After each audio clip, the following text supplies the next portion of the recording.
Dear citizens of the planet Earth, we are anonymous. We are the answer to all living things that cry out for peace. We are the protectors of the innocent. We are the light in the darkness. We are the truth.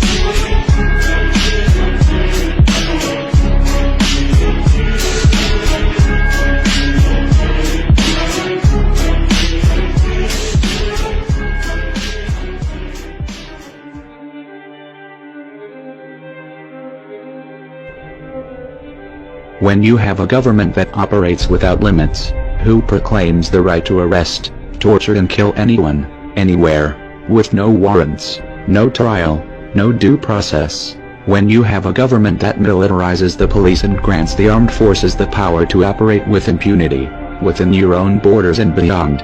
A government that views you, the people, as the enemy, and treats you as such. When you have a government that lies to you, takes you into wars of aggression, toppling country after country, killing countless innocent civilians, and sending your sons and daughters, and your fathers and your brothers home in flag-draped coffins, or disfigured and broken in mind and body, their lives destroyed in wars that serve only to line the pockets of an unelected cartel of bankers and corporations. When you have all of this right in front of you, so blatant, so clear, you shouldn't have to be convinced that both parties in this political puppet show are owned and operated by the same interests. And you shouldn't have to be convinced that these overrated corporate popularity contests that some call elections are distractions that will achieve nothing. And with this understood, you shouldn't have to be convinced that the system you are living under must be brought to a halt. These are obvious conclusions for those who have been paying attention, so we won't try to convince you here. This video focuses solely on how to bring that system to a halt. Think of it as an instruction manual for a revolution. There are those who will be taken aback when you start using the word revolution.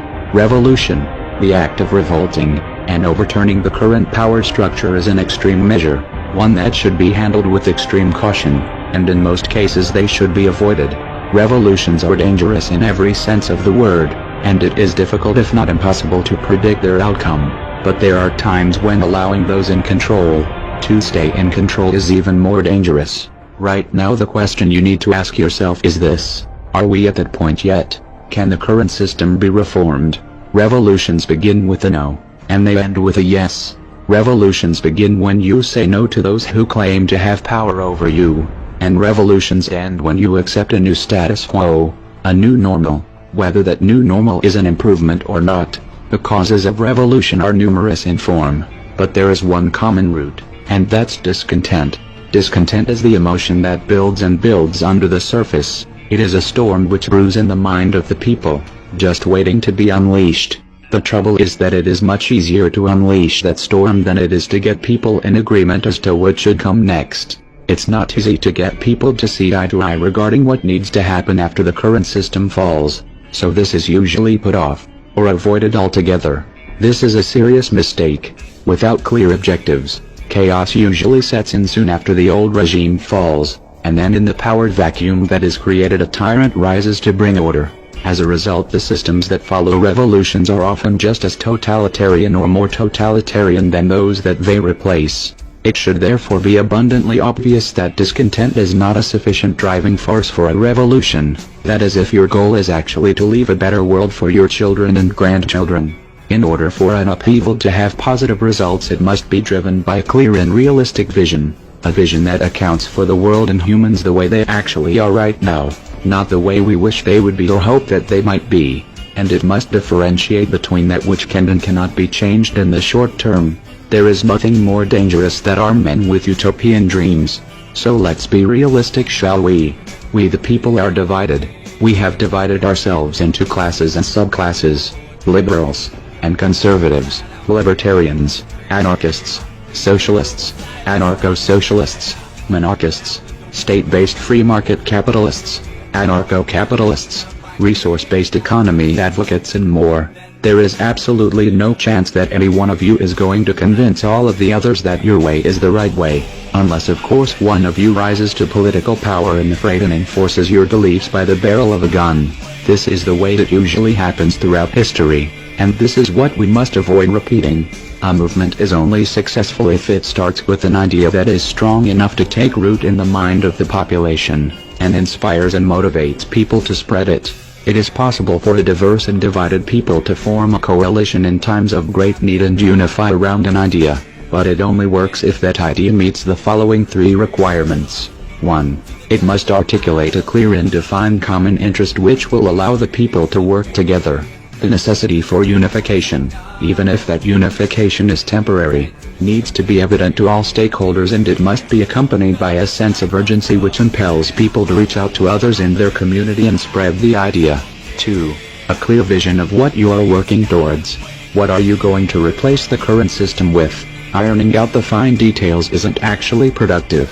What's needed is a broad and abstract vision based on principles. In human societies, extreme and abrupt changes are usually destructive.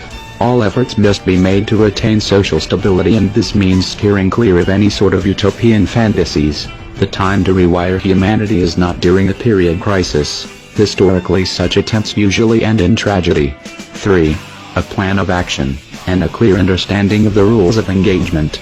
We'll refer to these three elements collectively as the conscious revolution paradigm. You don't have to get mystical about it, it just means think before you act. Let's start with the common interest. Establishing our common interest is easy if you are informed, and if the people around you aren't informed, then your job is clear: inform them. Whether you consider yourself liberal or conservative, or none of the above, the bankers and corporations which hold the puppet strings of the state have placed us all on a path that leads to complete and total destruction. Our common interest is the world we are leaving our children. The clear vision of what we are working towards is much harder. Again, there is nothing more dangerous than armed men with utopian dreams, and there's no greater symptom of utopianism than the illusion that we can convince the entire world to accept one monolithic belief system. Yet at the same time, all great movements are driven by an idea. They are driven by a vision. How do we resolve this apparent contradiction? How do we find a common vision without falling for the naive fantasy that we can unify all worldviews? The answer is actually pretty simple, and that's a good thing, because only very simple ideas can be transmitted from person to person without breaking down. Our vision must start with the foundational understanding that there is not one single right way for humans to live on this planet, and that it is unacceptable to force others into any system without their consent, or to use violence or coercion to compel them to obey a set of rules that they never agreed to. That should be common sense, but it's really not for most people. Most people like to use government thugs to enforce their good intentions. They just don't like it when it comes home to roost and the gun is pointed in their face. When the system falls, there is going to be no way to reconstitute it in its old shape and size without violence and coercion, and even that probably wouldn't work. Therefore, the only real, ethical option is to accept that Humpty Dumpty isn't going to be put back together again. When the United States falls, it's not coming back.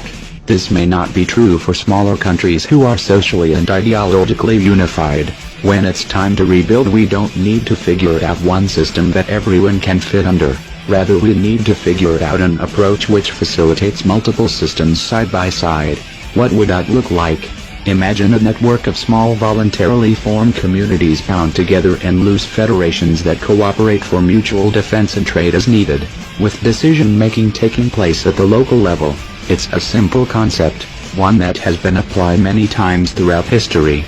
The most striking example, however, is the Iroquois Federation, which unified 6 tribes, each with their own cultures and traditions. The Iroquois Federation existed before the arrival of Columbus and lasted until 1779, when they were conquered militarily by the U.S. Many historians believe that the Iroquois Federation served as the original inspiration for the United States, the most striking difference being that the Iroquois Federation never had a central government. No one at the top had the power to force the member tribes to do anything whatsoever, and yet this system worked well. So clearly this is not a utopian fantasy. It is a viable option, and it's the only option that can be enacted on a voluntary basis. The final element of the conscious revolution paradigm is the plan of action, the strategy and tactics, the short-term and long-term goals, and the structure of the movement. First, let's start with the top-level strategy and move towards tactics. Some think of revolution in terms of bullets and bombs, but this is a misconception. Revolutions are about pulling the pillars of power out from underneath the state one by one until it falls. The state leans on three primary pillars of power. 1. Control of the group mind, ideas and beliefs. 2. The control of money, finance and thereby human activity. 3. The monopoly on violence, and the use of intimidation to extract obedience by fear. There are three stages of a revolution. They are sequential, and they correlate directly with the three pillars of power. The first is the ideological revolution. This is where we undermine the belief systems which support their control. This is where we systematically erode at their illusion of legitimacy, their aura of power. We expose these criminals for the scoundrels that they are, and we inspire discontent among those who the state depends on for its functioning. If you're new to this, welcome to the party. It's already in full swing. And guess what? We're winning. The powers that be have lost control of the dialogue, and they know it. The second phase of the revolution is strategic non-compliance, or more accurately defiance. This can take many forms, and multiple approaches can be used at the same time. The goal of strategic non-compliance is to interrupt the chain of obedience for as long as possible, as many times as possible, to publicize that interruption on as large a scale as possible, to document the police and or military brutality that follows, and to distribute that footage far and wide.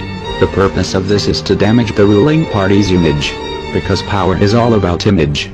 It's all smoke and mirrors. Once that image starts to break down, this inspires others to disobey. Monkey see, monkey do, and when this catches on and contagion sets in, it becomes a force of nature, like a tidal wave.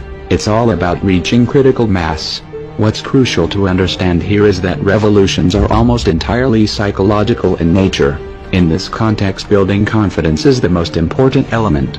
Therefore, it is better to do small successful operations and build up from there, than it is to start with large high-stakes events. The third stage of revolution comes when the people have built the necessary momentum to take the monopoly on violence out of the hands of the current regime. In the best of circumstances, such a transition can be relatively peaceful. But this is only possible when a significant portion of the police and military have taken the side of the people. The police and the military are the enforcement arm of the state. Without them, the powers that be have no power at all. Faltering governments almost always resort to brutal repression to attempt to stay in power, but this is often a fatal error.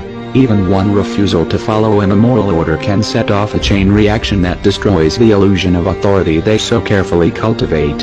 Once that happens, game over. In East Germany on November 7, 1989, the Communist Party ordered the military to put a stop to mass protests which had been growing throughout that year. The commander of the army refused and ordered his men to stand down. This sent a clear message that the Communist Party was no longer in control. This realization spread rapidly through the population and communism fell. Now, since this is such a crucial element in the equation, it's not something that should be left up to chance. Every effort needs to be made to right now reach out to the police and military, to help them wake up to what's going on and to let them know that the people will support them if they break the chain of command. Now that we've outlined the big picture, let's look at two other key elements: leadership and organizational structure. Our current system relies on a hierarchical chain of command, a social pyramid which allows a small handful of individuals to control everyone else. In sociology, this is referred to as vertical collectivism. If our long-term vision is not compatible with such a structure, it would be foolish to build a resistance movement which copies it. The ends don't justify the means will determine the end result. So if we want a decentralized, non-hierarchical federation of autonomous communities to replace the current system, the movement must be decentralized and non-hierarchical as well. This doesn't mean that there is no place for leadership. To the contrary, leadership is essential. The distinction needs to be made between leaders and rulers. Leaders walk ahead of the crowd. Rulers place themselves above the crowd. What is needed is a vast network of leaders, independently motivated and capable of thinking for themselves, working to organize groups both locally in the real world and online, unified not by obedience to a single leader, but unified by an idea. Now, while this approach does present challenges logistically, it has the advantage of making it virtually impossible to destroy the organization merely by getting rid of one or two leaders. A distributed organization structure is much more resilient. So where are these leaders? Well, don't wait for them to appear. We need you to be one of those leaders yourself. If you don't know how to be a leader, learn. Dealing with crowds is a skill, one that you can refine through practice and study.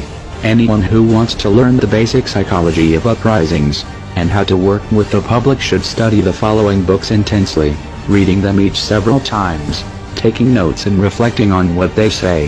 The Crowd, and the Psychology of Revolution, by Gustave Le Bon, and From Dictatorship to Democracy, by Gene Sharp. Now a word of warning, these books contain politics, opinions and prejudices that we do not endorse. However, they do offer a great deal of insight as to how to take power out of the hands of a tyrant. Leadership takes many forms and can mean many things depending on the situation.